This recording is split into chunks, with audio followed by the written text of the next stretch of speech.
Ketika kita melihat politik ini sebagai sebuah panggilan, itu berarti politik ini adalah sebuah medan pengabdian. Setiap pemimpin lahir dari perjalanan panjang penuh perjuangan dan pengabdian. Inilah kisah seorang pemimpin yang tumbuh dari masyarakat untuk masyarakat, Christoforus Loko. Lahir dan dibesarkan di Basangriung, Kabupaten Ngada pada 14 Juni 1974, Christoforus Loko adalah sosok yang sejak muda sudah memiliki bakat dan ketertarikan di dunia politik. Beliau terlibat menjadi aktivis kampus dan pengurus senat mahasiswa di Sekolah Tinggi Filsafat Katolik Ledalero, Maumere. Dengan latar belakang pendidikan di bidang filsafat yang bermula di seminari, ia mulai memahami bahwa perubahan hanya bisa terjadi jika seseorang bisa mengambil langkah. Perjalanannya di dunia politik dimulai pada tahun 2003 di Partai Golkar. Dengan tekad kuat, ia memasuki dunia yang penuh tantangan namun tak pernah gentar. Fokusnya selalu satu, memperjuangkan kepentingan rakyat. Dalam karir politiknya, pada tahun 2004 sampai 2009, beliau pernah menjabat sebagai anggota DPRD dan pada tahun 2009 sampai 2014, beliau menjadi Ketua DPRD Kabupaten Ngada dari fraksi Partai Golkar. Kemudian, pada tahun 2014 sampai 2019, beliau bergabung bersama Partai Amanat Nasional dan menjadi anggota DPD Kabupaten Ngada.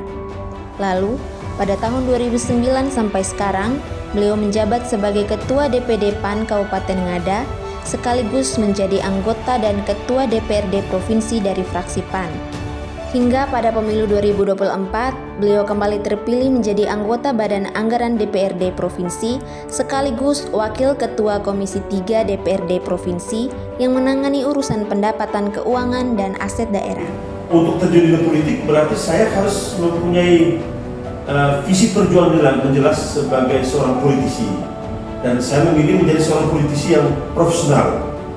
Politisi profesional maksudnya saya harus mempersembahkan kompetensi, kemampuan diri saya, kapasitas diri saya, integritas diri saya yang saya pertaruhkan di dunia politik. Terutama karena saya politisi legislator yang sekarang ada di legislatif, saya akan punya komitmen untuk memperjuangkan aspirasi rakyat secara total. Ketika rakyat menaruh harapan kepada kita, menyampaikan aspirasi kepada kita, menyampaikan keluhan kepada kita, kebutuhan kepada kita, nah sebagai anggota dewan, sebagai politisi, kita tidak boleh berdiam diri.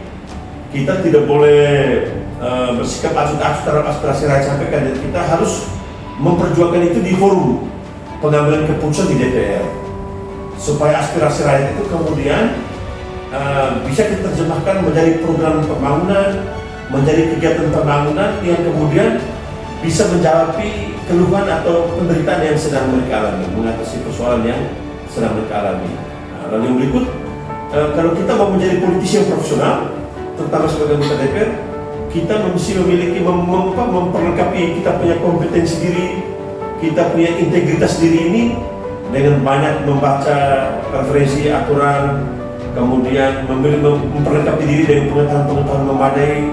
Kita berdiskusi, kita bergaul dengan teman-teman, kita harus rajin juga menangkap aspirasi rakyat dan teman masyarakat, supaya kita disuarakan itu dalam forum-forum pengambilan keputusan di lembaga dewan ini untuk mempengaruhi keputusan, terutama dalam diskusi kita dengan pemerintah sebagai mitra kita di eksekutif. Begitu. Jadi visinya itu kalau sudah jadi anggota dewan, kita harus total berjuang untuk kepentingan masyarakat. Nah, berjuang ini supaya tidak asal berjuang, kita mesti menjadi anggota dewan yang memiliki kompetensi, memiliki kecakapan, memiliki keterampilan, lalu memiliki integritas, supaya perjuangan kita bisa sukses. Setiap orang memiliki kegagalan, apalagi bagi seorang politisi. Kegagalan itu juga dialami oleh Christoforus Loko ketika Pilkada 2019 di Kabupaten Ngada. Baginya, menjadi komunikator politik tidak harus menyampaikan informasi secara langsung, tetapi juga dapat melalui media massa. sehingga beliau aktif memanfaatkan media massa untuk menyampaikan hasil forum kepada publik dan juga masyarakat.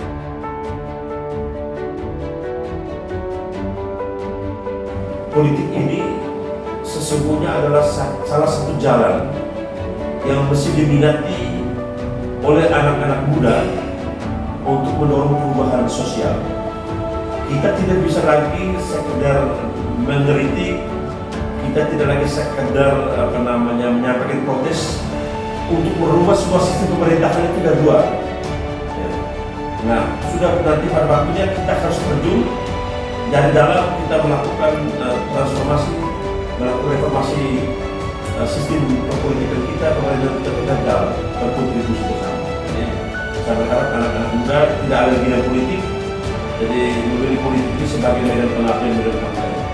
Saya kata pada kita Tuhan beri talenta, beri berkat untuk menjadi politisi, untuk merubah nasib kita, merubah nasib masyarakat, dan mereka mengharapkan kepada kita kalau ada bakat itu. Jadi silakan menjadi leader politik ini sebagai sumber dari pengabdian dan kecurangan. Syaratnya adalah dari sekarang ketika kita masih muda, kita masih kuliah, ya kita memanfaatkan momen sebaik-baiknya dengan memperkaya diri melalui pengetahuan intelektual akademik di kampus, tapi juga mesti belajar mengembangkan diri dengan kegiatan-kegiatan ekstra kampus dan organisasi kemahasiswaan dan lain-lain. Itu juga bagian dari upaya kita untuk menempa diri, membina diri, mengembangkan diri supaya suatu waktu kita menjadi seorang politisi, jadi pemimpin di masyarakat. Karena keterampilan komunikasi kita itu, kalau kita ada organisasi, kalau kita yang baca buku tiap hari pergi ujian macam-macam, dari mana kita belajar tentang keterampilan berorganisasi, keterampilan berkomunikasi dengan masyarakat dan teman-teman itu dari organisasi itu tempat kita belajar manfaat diri menjadi seorang pemimpin yang baik. Tanpa rakyat, pemimpin tidak bisa memimpin. Begitupun sebaliknya. Tanpa pemimpin, rakyat tidak bisa dibimbing. Inilah Christoforus Loko, pejuang politik di medan pengabdian.